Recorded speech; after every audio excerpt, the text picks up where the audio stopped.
ওই ব্যক্তিটা তিন বন্ধুর মধ্যে প্রথম বন্ধুকে জিজ্ঞাসা করবে, হে বন্ধু, আমি তোমাকে অনেক মায়া মহব্বত করেছি, অনেক ভালোবেসেছি, তোমাকে অনেক ভালোবেসে কাছে টেনেছি, বুকে জড়াইয়া ধরেছি।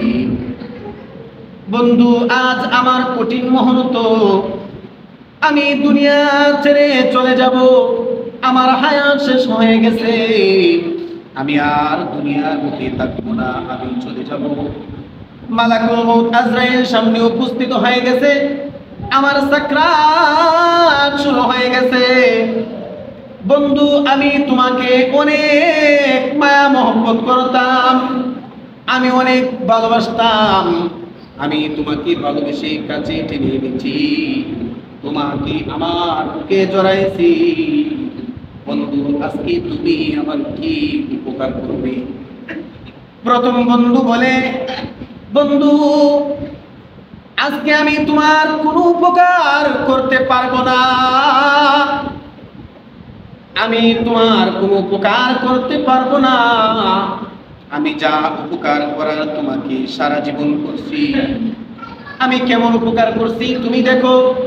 তোমার যখন টাকার প্রয়োজন আমি তোমাকে টাকা দিয়েছি, তোমার যখন গাড়ির প্রয়োজন আমি তোমাকে গাড়ি দান করেছি, তোমার যখন বাড়ির প্রয়োজন আমি তোমাকে বাড়ি দিয়েছি, তোমার যখন নারীর প্রয়োজন আমি তোমাকে গাড়ি দিয়েছি। তুমি বন্ধু চেয়েছো গান বাজনায় মত্ত হয়ে থাকতা, আমি তোমাকে গান বাজনা শুনাইছি। বন্ধু, তুমি চেয়েছো নর্তকী নাচাইতা, আমি তোমার দ্বারা নর্তকী নাচাইছি।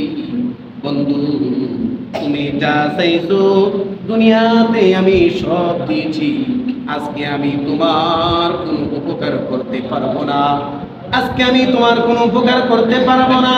বন্ধু, তুমি যখন দুনিয়া থেকে বিদায় হয়ে যাবে, দুনিয়ার মায়া যখন ছেড়ে চলে যাবে, তোমার যখন মরণ হয়ে যাবে, তখন আমি তোমাকে ছেড়ে আবার নতুন করে আবার দুনিয়ার একজন বন্ধু বানাইব, দুনিয়ার একজন বন্ধু বানাইব, আমি আরেক বন্ধুর সাথে নতুন করে বন্ধু স্থাপন করব, আমার সঙ্গী বানাইব, আমার সাথী বানাইব।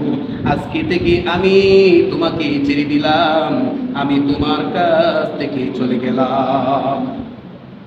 এই কথা বলে প্রথম বন্ধু চলে যাবে, প্রথম বন্ধুকে আর ধরতে পারবে না। এখন বন্ধু দ্বিতীয় বন্ধুকে ডাকবেন, দুই নাম্বার বন্ধুকে ডাকবেন, কাছে ডেকে আনবেন।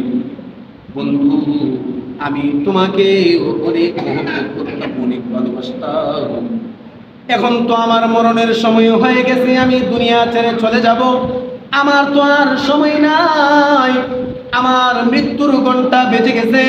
বন্ধু, আমি তোমাকে অনেক মায়া মহব্বত করেছি, অনেক ভালোবেসেছি, তোমার জন্যে আমার জীবন বিসর্জন করে দিয়েছি।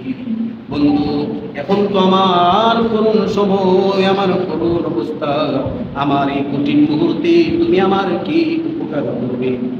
দ্বিতীয় বন্ধু ডাক দিয়ে বলে, বন্ধুরে, আমি তোমাকে এই কঠিন মুহূর্তে তেমন বেশি উপকার করতে পারবো না, এমন একটা উপকার করতে পারবো, তুমি যখন মারা যাবে, তুমি যখন দুনিয়া থেকে বিদায় হয়ে যাবে, তোমার মৃত্যুর সংবাদ যখন মাইকে এলানো হয়ে যাবে, ইন্না লিল্লাহি ওয়া ইন্না ইলাইহি রাজিউন বলে যখন মাইকে এলানো হয়ে যাবে, তুমি যখন দুনিয়ার মায়া ত্যাগ করে চলে যাবে, তোমার মৃত্যুর পরে আমি তোমাকে সুন্দর করে, আমি তোমাকে সুন্দর করে পোশাক বাঁধে, সুন্দর করে গোসল করা, উত্তম পোশাক পরিধান করাইতে পারবো, আমি তোমাকে সুন্দর করে গোসল করায়া, উত্তম পোশাক পরিধান করায়া, আতর সুরমা ব্যবহার করায়া, আমি তোমাকে খুশবু ব্যবহার করায়া, আমি তোমাকে শেষ পর্যন্ত কবরে রেখে আসতে পারবো। কবরে রেখে আমি তোমার কবরে মাটি দিতে পারবো, আর মাঝে মধ্যে তোমার কবরে গিয়ে ফুল ছিটাইতে পারবো, আমি তোমার কবরে ফুল ছিটাইতে পারবো, এর চাইতে আর বেশি করতে পারবো না। এটাই হলো আমার উপকার, আর কিছু করতে পারবো না। এই কথা বলে দ্বিতীয় বন্ধু চলে গেলেন। তৃতীয় নাম্বার বন্ধুকে ডাকবেন। তৃতীয় নাম্বার বন্ধুকে ডেকে কাছে আনবেন আর বলবেন, হে বন্ধু, তুমি আমার কি উপকার করবে? তুমি আমার কি উপকার করবে? তৃতীয় নাম্বার বন্ধু বলবে, বন্ধু আমি তোমার অনেক উপকার করব। আমি দুনিয়াতেও তোমার অনেক উপকার করেছি, মৃত্যুর পরে কিয়ামতের কঠিন ময়দানে হাসরের মাঠেও আমি তোমাকে অনেক উপকার করব। কিন্তু বন্ধু তুমি জেনে রাখো, আমি যে তোমাকে উপকার করব, তুমি তো আমার এই 3 নাম্বারের বন্ধু হিসাবে তৃতীয় স্থানে দূরে দূরে রাখছো। আমাকে তো কাছে টেনে আনো না, আমাকে তো বেশি মায়া মহব্বত করো নাই, আমাকে তো বেশি ভালোবাসো নাই। এই জন্য আমি অনেক দুর্বল, এই জন্য আমি অনেক অসহায়। আমাকে যদি তুমি শক্তিশালী করতে, আমাকে যদি তুমি কাছে টেনে আনতে, আমাকে যদি ভালোবাসতে মহব্বত করতে, আমাকে যদি 3 নাম্বার বন্ধু না বানাইয়া আমাকে যদি প্রথম নাম্বার বন্ধু বানাইতে, তাহলে তোমার কত যে উপকার হইতো, তোমার কত যে উপকার হইতো, এটা এখন বুঝে যাইতো। এই কথা বলে বন্ধু, এই বন্ধু দূরে চলে যাবে। এ মুসলমান ইমানদার আল্লাহর গোলাম, এই 3 বন্ধু কারা? আল্লাহর নবীর হাদিস, আল্লাহর নবীর হাদিস বলে 3 বন্ধুর মধ্যে প্রথম নম্বর বন্ধু হলো দুনিয়া। প্রথম নম্বর বন্ধু কে বলেন? প্রথম নম্বর বন্ধুকে দুনিয়া। দুনিয়াকে তুমি এত মায়া মহব্বত করেছো, এত ভালোবেসেছো, এত ভালোবেসেছো, ভালোবেসে কাছে টেনে এনেছো, কিন্তু প্রথম নম্বর বন্ধু তোমার কোনো উপকার করতে পারবে না। প্রথম নম্বর বন্ধু তোমাকে যা উপকার করছে দুনিয়াতেই করছে, মৃত্যুর পরে আর কোনো উপকার করতে পারবে না। তুমি যখন মারা যাবে তখন তোমার কাছ থেকে দূরে সরে যাবে এবং অন্যজনকে বন্ধু বানাইবে। দ্বিতীয় নাম্বার বন্ধু হলো ওই ব্যক্তি, দ্বিতীয় নাম্বার বন্ধু হলো তোমার আত্মীয় স্বজন, তোমার সন্তান সন্ততি। এ মুসলমান ইমানদার আল্লাহর গোলাম, তোমার সন্তান সন্ততির জন্য, তোমার ছেলে মেয়ের জন্য, তোমার বিবি বাচ্চার জন্য তুমি অনেক কিছু করেছো, মাথার ঘাম পায়ে ফেলেছো, তাদের খাবারের ব্যবস্থা করেছো, তাদের পোশাক পরিচ্ছদের ব্যবস্থা করেছো, তুমি অনেক মায়া মহব্বত করেছো, তাদের জন্য তুমি কি না করেছো। তোমার এই দ্বিতীয় নাম্বার বন্ধু, তোমার আত্মীয় স্বজন, তোমার সন্তান সন্ততি, তুমি মারা যাওয়ার পরে তোমার এতটুকু উপকার করবে যে তারা মারা যাওয়ার পরে, তুমি মারা যাওয়ার পরে তারা তোমাকে সুন্দর করাইবে, তোমার কাফন দাফনের ব্যবস্থা করবে, তোমার কাফন দাফনের ব্যবস্থা করে তারা চলে আসবে। মাঝে মধ্যে যদি মন চায় তোমার কবরে যাইবে, ফুল চিটাইবে, অথবা তোমার করতেও পারে, নাও করতে পারে।